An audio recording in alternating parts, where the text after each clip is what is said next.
할렐루야. 3월 29일 화요일 새벽입니다. 하나님은 우리의 피난처가 되시며 찬양하겠습니다. 하나님은 우리의 피난처가 되시며 환난 중에 우리의 힘과 도움이시라. 하나님은 우리의 피난처가 되시며 환난 중에 우리의 힘과 도움이시라. 너희는 가만히 있어 주가 하나님 되말지어다. 열방과 세계 가운데 주가 높임을 받으리라. 사랑합니다 내 아버지, 찬양합니다 내 온 맘 다하여, 선포합니다 예수 그리스도 주님 오심을 기다리며. 오늘 하나님께서 주시는 은혜의 말씀은 사무엘상 2장 11절에서 12절 말씀이 되겠습니다. 구약성경 사무엘상 2장 11절에서 12절 말씀을 봉독해 드리겠습니다. 엘가나는 라마의 자기 집으로 돌아가고 그 아이는 제사장 엘리 앞에서 여호와를 섬기니라. 엘리의 아들들은 행실이 나빠 여호와를 알지 못하더라. 오늘은 너무나 달랐던 두 가정이라는 제목으로 하나님 말씀을 상고하겠습니다. 사무엘의 어머니 한나는 진심으로 하나님께 영광을 올려드리고 싶었던 여인입니다. 그녀는 그 소망을 눈물로 하나님께 아뢰었고 응답을 받았죠. 그리고 하나님께 간구할 때 서원했던 대로 하나님이 응답을 해주시자 그 서원을 이행합니다. 곧 응답으로 주신 기적같이 낳은 첫 번째 아들 사무엘을 하나님의 전에 바친 것이죠. 이렇게 바쳐진 사무엘은 비록 어렸지만 하나님의 전에서 여호와를 섬겼습니다. 사무엘에 대한 첫 번째 소개 2장 11절에 있죠. 엘가는 라마의 자기의 집으로 돌아가고 그 아이는 제사장 엘리 앞에서 여호와를 섬기니라. 이제 갓 젖을 땐 아기를 성전에 두고 그의 부모는 집으로 돌아갔습니다. 그런데 성경은 그 아이가 부모가 없어 울고 보챘다 이렇게 말하지 않고 대신에 그가 하나님의 전에서 여호와를 섬겼다 이렇게 이야기하고 있습니다. 그리고 자라가면서 작은 제사장의 모습도 갖추었다라고 우리에게 알려주죠. 2장 18절 사무엘은 어렸을 때 세마포 베옷을 입고 여호와 앞에서 섬겼더라. 에봇은 제사장들이 입는 세마포로 만든 옷입니다. 사무엘은 이 옷을 입고 성전에서 제사장을 도와 섬겼고요. 그리고 그가 입는 에봇은 그의 어머니가 1년에 한 번 성전에 올 때마다 새로 지어서 가져다 주었습니다. 19절 그의 어머니가 매년 드리는 제사를 드리러 그의 남편과 함께 올라갈 때마다 작은 겉옷을 지어다가 그에게 주었더니, 그러니까 사무엘은 1년에 한 번 그의 엄마 아빠를 만날 수 있었던 것 같습니다. 당연히 그의 부모에게는 성전에 오는 날이 가장 흥분되고 또 기쁜 날이었을 거예요. 예전에 싸우며 울고불고 올 때와는 전혀 다른 때가 그들에게 찾아온 것이죠. 하나님은 이렇게 하나님께 헌신한 부모 그리고 하나님을 섬기는 이 아이 사무엘을 기뻐하셨습니다. 그래서 그들의 가정에 복을 주셨습니다. 특별히 한나에게 주신 복은 놀라운 것이었는데요. 엘리가 그 가정의 헌신을 보고 한나를 축복을 했습니다. 그런데 하나님께서 그 축복의 말을 그대로 다 이루어 주셨습니다. 20절 21절 엘리가 엘가나와 그의 아내에게 축복하여 이르되 여호와께서 이 여인으로 말미암아 내게 다른 후사를 주사 이가 여호와께 간구하여 얻어 바친 아들을 대신하게 하시기를 원하노라 하였더니 그들이 자기 집으로 돌아가매 여호와께서 한나를 돌보시사 그로 하여금 임신하여 세 아들과 두 딸을 낳게 하셨고 아이 사무엘은 여호와 앞에서 자라니라. 여기서 사무엘과 그의 부모에 대한 이야기는 참 밝고 희망차다, 흐뭇하다라는 감정을 느끼게 해줍니다. 아주 은혜스러운 이야기죠.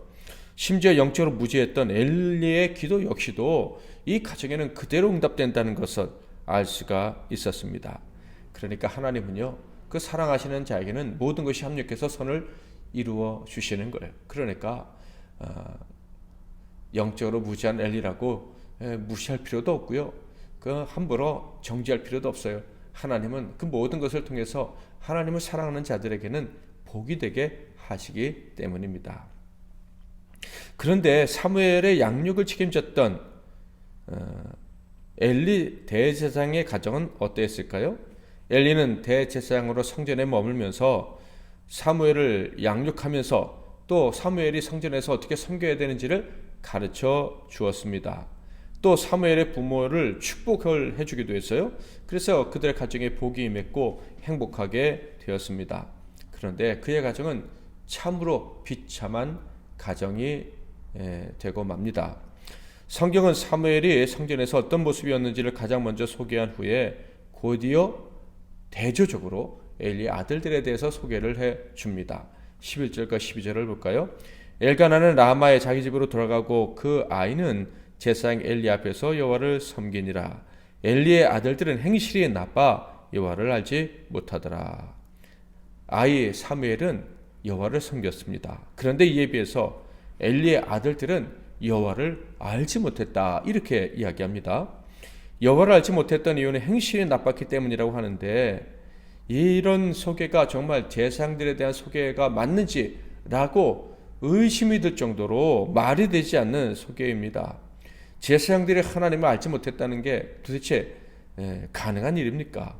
그들은 늘 제사를 집례하는 자들입니다.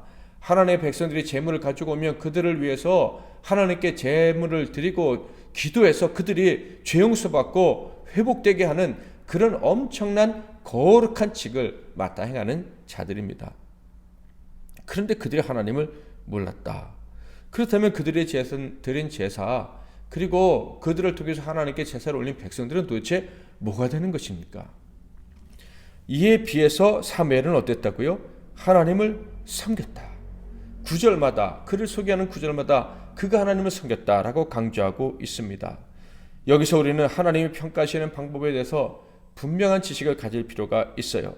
많은 일, 중요한 일을 하는 것이 중요한 것이 아니라 하나님이 인정하시는 일을 해야 된다는 것이 중요하다는 것, 그것을 저와 여러분이 깨달았으면 좋겠습니다. 어린 사무엘이 하나님을 성전에서 섬겨야 얼마나 섬겼겠습니까? 그가 한 일은 제사장들의 업무와 비교하면 참으로 비천한 수준, 비교할 수도 없는 수준이라고 해도 틀리지 않을 것입니다. 그러나 하나님은 사무엘이 나를 섬겼다, 여호와를 섬겼다, 이렇게 평가를 하셨어요. 칭찬해 주셨습니다. 그런데 엘리의 아들들은요 제사장임에도 불구하고, 제사장의 직분을 행했음에도 불구하고, 백성들의 존경을 받는 직을 가지고 있었음에도 불구하고 하나님을 알지 못하는 자다, 하나님도 너희들을 모른다라는 무시무시한 평가를 내렸다라는 거예요. 그러므로 하나님을 정말 섬기기를 원한다면 많고 중요한 일, 또 직분을 가지고 섬기는 것도 중요하겠지만 더욱더 중요한 것이 있다는 것을 알아야 합니다. 바로 하나님의 마음을 기쁘시게 해드려야 된다는 것이죠. 엘리 아들들이 행실이 나빴다고 했는데, 이 나쁘다는 말은 히브리어로 벨리야의 아들들이란 말입니다. 이 말의 원래 의미는 가치 없는 존재, 이런 뜻이에요. 그러니까 그들은 제사장이었으나 그들 자체가 가치가 없고, 당연히 그들이 행하는 임무 수행 역시도 가치가 없었다. 그러니까 그러면 악이 무엇입니까? 여러 가지가 있지만 특별히 하나님을 섬긴다고 하면서 그것이 하나님과 아무런 의미가 없을 때 이것은 참으로 무서운 악이 된다는 것을 우리는 기억해야 할 것입니다. 자, 그런데요, 이 행실이 나쁘다, 악하다, 이런 표현은요 1절에도 등장을 합니다. 바로 한나가 자기를 변호할 때 한 말이죠. 제사장이 울며 기도하는 한나를 보면서 악한 여자라고 판단한 것을 한나가 느꼈습니다. 그래서 이렇게 말한 거예요. 1장 16절 당신의 여종을 악한 여자로 여기지 마옵소서. 내가 지금까지 말한 것은 나의 원통함과 격분됨이 많기 때문이니이다 하는지라. 여기서 악한 여자라고 할 때 이 악한이 벨리아얄이란 같은 단어를 사용하고 있는 거예요. 그러니까 엘리는요, 자신의 아들들의 악함을 보지 못하고 마음이 아파서 하나님께 간절히 기도하는 여인은 악한 사람으로 보는 참으로 영적으로 무지했던 대제사장이었다라는 것을 알 수가 있습니다. 결국 아버지의 이 영적 무지와 그 아들들의 악함은 그들의 가정, 그들의 가문을 비극으로 몰아넣고 말았습니다. 엘리의 아들들, 하나님의 제사장으로서 무가치한 이 악한 존재들, 그들은 제사에 임할 때 제사장들이, 백성들이 어떤 마음가짐으로 임해야 되는지 전혀 생각지 않았습니다. 기억하지도 못했을 거예요. 그래서 그들은 제사 그 자체보다 제물에만 더 관심을 두었어요. 그래서 백성들이 가져오는 제물을 하나님께 온전히 드리지 않았을 뿐만 아니라 빼앗기까지 했습니다. 그 제물을 온통 자기 배, 자기 주머니에 채우는데 혈안이 되어 있었다 하는 거예요.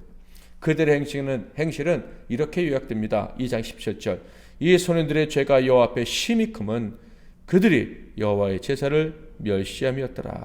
하나님과 그의 제사를 멸시하는 존재.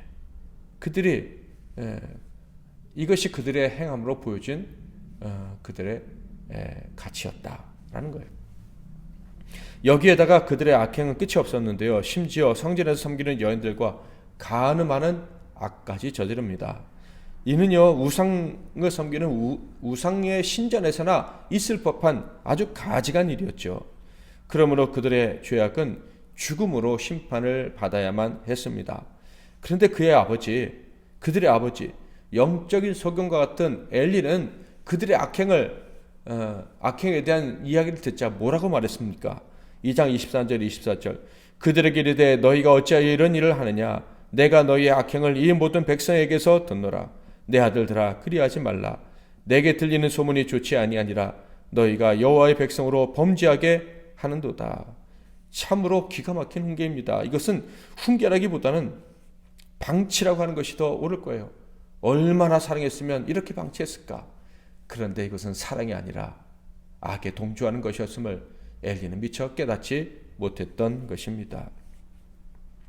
그러니까 엘리의 아들들만 하나님의 마음을 모르는 게 아니라 엘리 역시도 하나님의 마음을 모르는 거예요.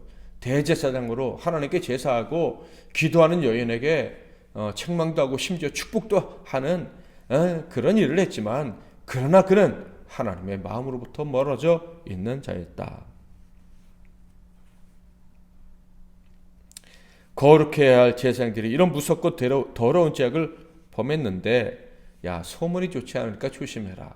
이 정도로 말한다는 것은 정말 있을 수도 없는 일이었습니다. 결국 하나님께서는요, 엘리 아들들을 먼저 죽이시고 그 다음에 엘리와 그 가문에 있는 모든 사람들을 죽이시기로 결정을 하셨습니다. 더 이상 지켜볼 수 없다고 생각을 하신 것이죠. 자, 그런데 바로 그때 어린 사무엘은 어떤 모습을 보였습니까? 2장 26절 아이 사무엘이 점점 자라매 여호와와 사람들에게 은총을 더욱 받더라. 제사장들에 비하면 아주 작은 아이였지만 그는 하나님과 사랑에 사람들의 기쁨이 되었다라는 것입니다. 결국 엘리 가문에게 하나님의 판결문이 전달이 됩니다. 31절부터 34절을 보면 보라 내가 내 팔과 내 조상의 집 팔을 끊어 내 집에 노인이 하나도 없게 하는 날이 이를지라. 이스라엘에게 모든 복을 내리는 중에 너는 내 조소의 환난을 볼 것이요 내 집에 영원토록 노인이 없을 것이며 내 제단에서 내가 끊어버리지 아니할 내 사람이 내 눈을 쇠잔하게 하고 내 마음을 슬프게 할 것이요 내 집에서 출산되는 모든 자가 젊어서 죽으리라. 내 두 아들 홈리와 비나스가 한날에 죽으리니 그들이 당할 그 일이 내게 표징이 되리라. 결국 엘리의 가정, 엘리의 가문이 망하게 됩니다. 대가 끊어지고요. 거룩한 제사장의 직분 역시도 이어지지 못하게 됩니다. 사랑하는 성도 여러분, 영적인 능력, 영적인 안목과 같은 귀한 것들은 어디서 온다고 생각하십니까? 그것들은 남들에게서 세울 수 있는 직분이나 그 사람의 나이, 경륜에 의존하지 않습니다. 오직 그것은 하나님께로부터 오는데 하나님께서 원하시는 자들에게만 주시는 거예요. 하나님을 진심으로 인정하는 자, 온전히 하나님을 높이는 자, 철저히 하나님만 의지하고 하나님 마음을 다해서 하나님을 섬기는 자, 하나님께 영광을 올려드리고 싶은 열망으로 불타오르는 자, 하나님을 위해서는 모든 것을 다 바칠 수 있는 자, 자식까지도 아낌없이 하나님께 드릴 수 있는 자, 그 사람에게 영적인 능력, 영적인 안목을 주셔서 이 시대에 필요한 존재로 살아가게 하시는 것입니다. 한나와 사무엘처럼 겸손히 단순히 흔들림 없이 하나님만 높이고 하나님의 영광만을 꿈꿀 때 그런 은혜가 주어진다 하는 거예요. 이런 사람들에게만 하나님이 은혜를 주시고 복을 주시고 사용을 해주신다라는 것이죠.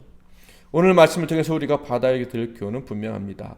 우리 자신과 우리의 가정, 우리 식구들 더 늦기 전에 하나님만을 높이며 하나님의 중심, 하나님을 영화롭게 하려는 그 삶의 중심을 회복해야 한다는 것입니다. 하나님의 심판은 언제 임할지 모릅니다. 늦기 전에 우리 모두, 우리 가족들이 영적 감각이 깨어나기를 주님의 이름으로 축복합니다. 능력을 받아서 하나님과 사람들을 기쁘게 하며 살아갈 수 있기를 주님의 이름으로 축복합니다. 오늘 저와 여러분의 가족들은, 여러분은 누구를 높이며 살아가고 있습니까? 오늘 이 새벽에 우리 자신뿐만 아니라 가족들을 위해서 우리 모두가 하나님의 영광을 올려드림으로 우리 가정이 살고 가문이 살고 민족이 사는 그런 은혜가 임하기를 바라며 기도하시는 저와 여러분들이 다 되시기를 주님의 이름으로 축복합니다. 기도하겠습니다. 제가 먼저 기도하고 여러분이 이어서 기도하고 하루를 시작하십시오. 살아계신 하나님 아버지, 오늘도 하나님이 주신 말씀 붙잡고 그 말씀 의지하여 기도하며 하루를 시작할 수 있게 허락해 주시니 감사합니다. 이 새벽에 예배한 우리 모두들 하나님의 영광을 올려드리기 원하는 열망을 가지고 있습니다. 그런데 이제 더하여 바라옵기는 우리 살아가는 모든 이들, 특별히 가족들이 하나님의 영광을 위해 살게 하옵시고, 이를 위해서 우리가 내려야 될 결단, 헌신, 희생이 무엇인지, 또 우리가 점검해야 될 중심이 무엇인지를 확인하고 하나님이 기뻐하시는 모습으로 거듭나게 하옵소서. 하나님이 기뻐하시는 가정, 가문 세우는 우리 모두가 되게 하옵소서. 예수 그리스도의 이름으로 축복하며 기도하옵나이다.